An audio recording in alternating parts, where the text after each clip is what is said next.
నమస్కారం. Lucky cinema tech ఛానల్‌కి స్వాగతం. మా ఛానల్‌ని ప్రోత్సహిస్తున్న ప్రేక్షకులందరికీ ధన్యవాదాలు. అల్లు అర్జున్ అరెస్ట్. ఈ వార్త ఒక్కసారిగా చాలామందిని ఉలిక్కిపడేలా చేసింది. అయితే ఇది నిజానికి ఒక్క రోజులోనో, ఒక్క నిమిషంలోనో జరిగింది కాదు. ప్రతి సంఘటనకు ఒక నేపథ్యం ఉన్నట్టుగానే దీనికి నేపథ్యం ఉంది.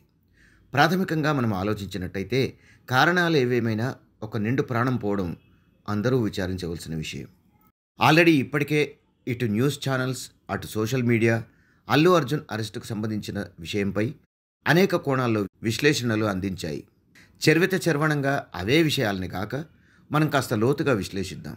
పుష్ప 2 రిలీజ్కి ముందు రోజున అల్లు అర్జున్ సంధ్యా థియేటర్కి వెళ్ళగా జరిగిన తొక్కిసలాటలో రేవతి అనే మహిళ ప్రాణాలు కోల్పోయిన ఘటనలో ప్రధానంగా 3 అంశాలని అందరూ చర్చించుకుంటున్నారు. అందులో మొదటిది, అసలు థియేటర్కి తను వస్తున్నట్టుగా అల్లు అర్జున్ పోలీసులకు సమాచారం ఇవ్వలేదు. రెండోది, సినిమా చూసి వెళ్ళిపోకుండా కారు దగ్గరకు వచ్చాక అభిమానులకు అభివాదం చేయడంతో ఆయనను చూసేందుకు జనం ఎగబడ్డారు. మూడోది, బన్నీ బౌన్సర్స్ అత్యుత్సాహం కొద్దీ అందరినీ తోసేయడం వల్లే తొక్కిసలాట జరిగింది. ఇకపోతే అల్లు అర్జున్ అరెస్ట్ ఎపిసోడ్ని గమనిస్తే మరొక ఇంట్రెస్టింగ్ ఇష్యూ కనిపిస్తుంది. పుష్ప 2 ప్రచారంలో భాగంగా బన్నీ మాట్లాడుతూ సీఎం రేవంత్ రెడ్డికి కృతజ్ఞతలు చెప్పబోతూ ఆయన పేరును మర్చిపోయారు. ఇది రేవంత్ రెడ్డిని మండిపడేలా చేసిందని, అందుకే అల్లు అర్జున్ జైలుకెళ్లేలా చేశారని ప్రచారం జరిగింది. కాంగ్రెసేతర రాజకీయ నాయకులు సైతం పేరు మర్చిపోతే అరెస్ట్ చేయిస్తారా అంటూ తీవ్ర స్వరంతో ప్రశ్నించారు. నిజానికి మనం ఆ వీడియోని నిశితంగా గమనిస్తే అల్లు అర్జున్ మాట్లాడుతూ సరిగ్గా సీఎం అన్న తర్వాత మంచినీళ్ళ కోసం ఆగి నీళ్లు తాగిన తర్వాత కంటిన్యూ చేసినట్టుగా అనిపిస్తుంది. ఈ గ్యాప్లో వేరే వాళ్ళు ఎవరో పేరు మర్చిపోయారా అని సరదాగా అనడంతో అందరూ నవ్వడం, మాట్లాడి సరిగ్గా మాటలు రావడం లేదని అల్లు అర్జున్ అనడం స్పష్టంగా వినిపిస్తుంది. అల్లు అర్జున్ అరెస్ట్ అయినప్పుడు ఢిల్లీలో ఉన్న రేవంత్ రెడ్డిని విలేకరులు ఈ విషయమే ప్రశ్నించగా తనకు తెలియదని, తెలుసుకుని చెప్తానని ఆయన సమాధానమిస్తూ వెళ్ళిపోయారు. ఆ తర్వాత మాట్లాడుతూ సినిమా అనేది వ్యాపారం, పెట్టుబడి పెట్టి లాభాల్ని గడిస్తున్నారని, అల్లు అర్జున్ ఏమైనా దేశ సరిహద్దుల్లో సైనికుడిగా పనిచేస్తున్నారా అని ప్రశ్నిస్తూనే మరోవైపు అల్లు అర్జున్ కుటుంబమంతా తనకు ఎప్పటి నుండో తెలుసన్నారు రేవంత్ రెడ్డి. దీనికి తోడు పుష్ప 2 సినిమాలో జస్ట్ సీఎం తనతో ఫోటో తీయించుకోవడానికి నో చెప్పినందుకు హీరో సీఎంనే మార్చేసిన విషయం తెలిసిందే. ఇది యాదృచ్ఛికమే అయినప్పటికీ చర్చనీయాంశమైందనే మాట మాత్రం వాస్తవం. ఇక్కడ ఆసక్తికరమైన అంశం ఏంటంటే సంధ్యా థియేటర్ యజమాని అరెస్ట్ అయినప్పుడు బయటకు రాని లెటర్ అల్లు అర్జున్ అరెస్ట్ అయ్యాక థియేటర్ సిబ్బంది బయటపెట్టింది. పైగా బన్నీపై నమోదు చేసిన కేసులు ఇప్పుడు హాట్ టాపిక్ అయ్యాయి. ఆయనపై చిక్కడపల్లి పోలీసులు BNS 118(1), BNS 105 సెక్షన్ల కింద కేసులు నమోదు చేశారు. BNS 105 అనేది తన ప్రమేయం లేకుండా, ఉద్దేశపూర్వకంగా కాకుండా నేరంలో భాగం కావడం. అలాగే BNS 118(1) అనేది ఉద్దేశపూర్వకంగానే ఆయుధంతో దాడి చేయడం. ఇవి నాన్ బెయిలబుల్ కేసులు.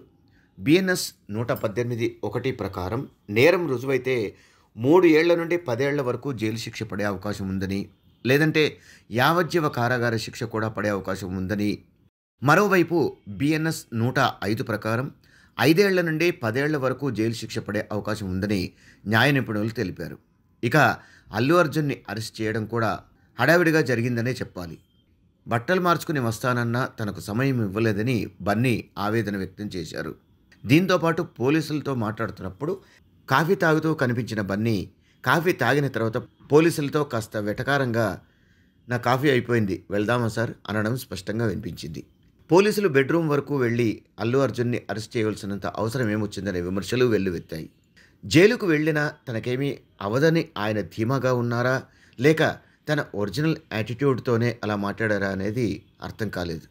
అంతేగాక అంతకుముందే బన్నీ వేసిన క్వాష్ పిటిషన్పై కొంత సమయం ఉత్కంఠ చెలరేగింది. ఓవైపు క్వాష్ పిటిషన్పై వాదనలు జరుగుతున్న సమయంలో ఎలా అరెస్ట్ చేస్తారనే అభిప్రాయం కూడా వినిపించినప్పటికీ క్వాష్ పిటిషన్ని కొట్టేయడం, బన్నీని అరెస్ట్ చేసి విచారణ అనంతరం చెంచల్గూడ జైలుకు తరలించడం, 14 రోజుల రిమాండ్ విధించడం అన్నీ జరిగిపోయాయి. దీంతో బన్నీని వ్యతిరేకిస్తున్న వర్గం ఇక ఆయన కెరీర్ అయిపోయినట్టేనంటూ కామెంట్స్ చేశారు. మరోవైపు రేవతి భర్త తను వేసిన కేసును ఉపసంహరించుకుంటా అన్నాడు. మొత్తానికి ఏం జరిగిందో తెలియదు గానీ, ఒకే ఒక్క రాత్రి జైలులో గడిపిన బన్నీ బెయిల్‌పై విడుదలయ్యారు. ఇక ఒకసారి మనం ఈ మొత్తం నేపథ్యాన్ని గమనిస్తే, తన తొలి చిత్రమైన 'గంగోత్రి'లో అల్లు అర్జున్ కనిపించినప్పుడు, తను హీరో ఏంటి అనే అభిప్రాయం సైతం వ్యక్తం చేశారు. 'ఆర్య' ఆయన రెండో సినిమా. అక్కడి నుండే తనను తను మౌల్డ్ చేసుకుంటూ బన్నీ ఎదిగారు. మొదట్లో మెగాస్టార్ లేకపోతే తను లేనని, పవర్ స్టార్ తనకు ఆదర్శమని పదే పదే అన్న బన్నీ, ఆ తర్వాత అందరు హీరోలకు అభిమానులుంటే తనకు మాత్రం ఆర్మీ ఉండడం తన అదృష్టం అనడం మొదలుపెట్టారు. దీనికి తోడు అసలైన కారణాలేవి బయటకు రాలేదు గానీ, మెగా, అల్లు కుటుంబాల మధ్య దూరం పెరుగుతూ రావడం అందరికీ స్పష్టంగా తెలిసిపోయింది. 'అలవైకుంఠపురంలో' సినిమా అంత పెద్ద సక్సెస్ అవుతుందని అనుకోలేదని, ఆ హిట్ అల్లు అర్జున్‌లో అహంకారాన్ని పెంచిందని కొన్ని వర్గాలు అభిప్రాయపడ్డాయి. సరిగ్గా ఇదే సమయంలో ఓవైపు ఆంధ్రప్రదేశ్ రాష్ట్రంలో జగన్‌ని మట్టి కరిపించేందుకు 3 పార్టీలు ఏకమై ముప్పేట దాడికి సిద్ధమైతే, తను మాత్రం వైసీపీ నాయకుడికి మద్దతుగా వెళ్ళడం రాజకీయపరంగా మెగా, అల్లు ఫ్యామిలీల మధ్య చిచ్చు భగ్గుమనేలా చేసింది. ఈ విషయంలో మెగా అభిమానులు మండిపడ్డారు. ఆ తర్వాత కూటమి భారీ విజయాన్ని సొంతం చేసుకున్న తర్వాత కూడా బన్నీ తగ్గలేదు. తనకేది అనిపిస్తే అదే చేస్తానని వ్యాఖ్యానించారు. మరో విషయం ఏమిటంటే, డాన్స్ మాస్టర్ జానీకి నేషనల్ అవార్డు రావడంతో మండిపడి, నేషనల్ అవార్డు అనేది తనకే రావాలనుకుని కుట్ర పన్ని బన్నీనే జానీ మాస్టర్‌ని జైలుకు పంపించారనే అభిప్రాయం కూడా విస్తృతంగా వినిపించింది. మెగా, అల్లు ఫ్యామిలీల మధ్య చిచ్చు పరాకాష్ఠకు చేరిన నేపథ్యంలో 'పుష్ప 2' ఆంధ్రప్రదేశ్‌లో రిలీజ్ అవ్వడానికి ఎన్ని అడ్డంకులు ఎదురవుతాయోనని అందరూ అనుకున్నారు. కానీ 'పుష్ప 2' రిలీజ్ పర్మిషన్‌కి బన్నీ పవన్ కళ్యాణ్‌ని ఎలా ఒప్పించారనేది కూడా చాలామందిని ఒకింత విస్మయానికి గురిచేసింది. 'పుష్ప 2' కలెక్షన్ల వర్షంతో దూసుకెళ్తోందని ఆ చిత్ర బృందం అంటుంటే, మరోవైపు బన్నీని వ్యతిరేకిస్తున్న వారంతా ఆ వార్తలన్నీ ఫేక్ అని కొట్టిపడేస్తున్నారు.